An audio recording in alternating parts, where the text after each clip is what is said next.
I'm basically a quadriplegic. Mainly I got my wrist function back, my forearms, biceps, which is better than most. James Howard never considered himself an avid cyclist. In fact, the former Army captain with the 82nd rarely hopped on a bike before. I was, going out to do some PT and got hurt diving into a lake.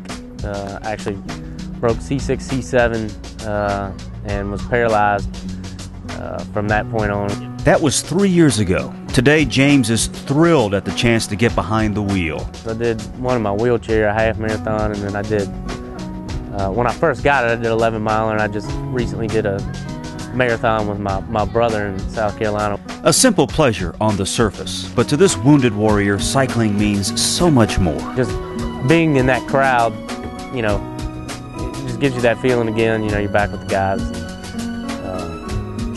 Kind of motivate you to, go on, do more things and step out of your comfort zone, be more involved. And James is involved. He may not join his buddies on the battlefield, but he fights to help those warriors at home.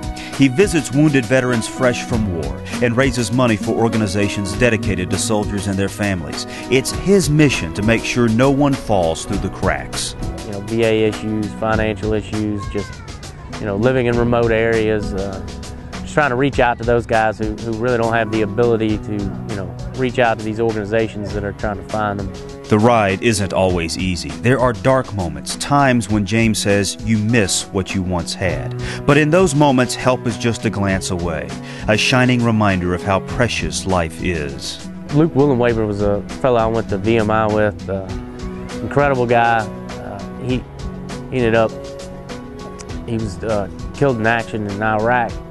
By a vehicle IED, and it's fellas like him that kind of help put things in perspective. I can always look back on, Luke and all the other fellas that never got to see a wheelchair or bike, and it kind of, helps to suck it up and move on. And move he does, on a bike handcrafted to fit his particular set of circumstances, a bike that was given to him by one of the organizations he supports. Oh, it was great. I tell you, it was a life-changing moment to receive the bike. Ambucks, great organization.